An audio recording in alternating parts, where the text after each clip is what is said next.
Bonjour, je m'appelle Franz Vasseur, je suis avocat au barreau de Paris et je vais vous expliquer pourquoi on a créé Registre Général avec mes associés.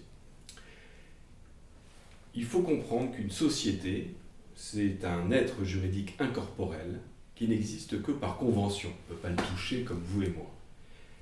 La personne morale va donc exister par des indices. Certains sont publics, comme le numéro de sirène, les comptes qui sont déposés au greffe, et des indices privés tenus au siège, et notamment 3 registres essentiels pour répondre à 3 questions. La première, c'est qui est propriétaire, et ça va être le registre de mouvement de titres, qui indique la proportion des titres détenus par les associés. La deuxième question, c'est qu'est-ce qui s'y décide? C'est le registre des procès-verbaux d'assemblée générale, de direction, des conseils. Et la troisième question, c'est qui y travaille? Et c'est le registre unique du personnel qui donne des informations sur qui travaille dans cette société.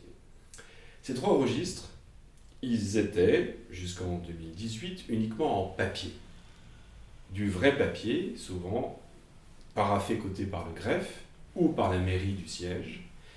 Et il fallait donc, pour les professionnels du droit et du chiffre, remplir ces registres, souvent à la main, pour le registre de titres, en indiquant la proportion du nombre de titres qui ont été cédés et transmis.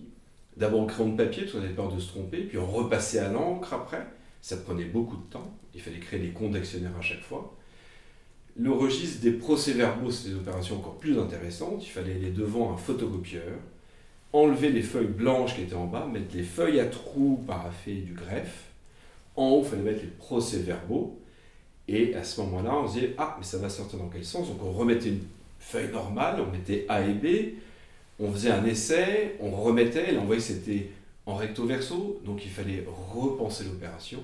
Et quand tout était prêt, on appuyait sur Start, et là il y avait bourrage papier, il fallait racheter de nouveau un registre papier. Donc c'était vraiment infernal, on était nous, avocats, juristes, experts comptables, les damnés des registres, et c'était infernal. C'est pour cette raison qu'à partir de 2017, je me suis intéressé au sujet. Est-ce qu'il n'y a pas une solution qui existe pour faire ça en ligne?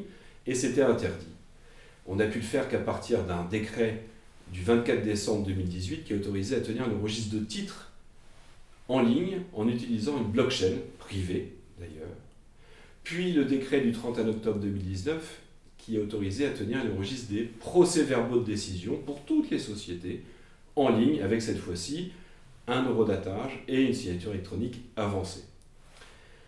Avec mes associés, qui sont Séraphin Légal, avec Thomas Saint-Aubin à sa tête, avec DealBlock, qui est une des meilleures solutions blockchain sur le marché, avec Cryptown, qui est là, qui est un second marché tokenisé. On s'est rassemblés, et d'autres associés, des avocats, des développeurs, on est maintenant une quinzaine d'associés, pour créer une plateforme qui soit facile à utiliser pour les professionnels. Pas de nouveau un logiciel qu'on paye cher et dont on ne se sert jamais. On voulait un logiciel qui soit efficace, opérationnel, évidemment conforme à la loi et en toute sécurité pour les données qui sont en France. Voilà la genèse de registre-général.com.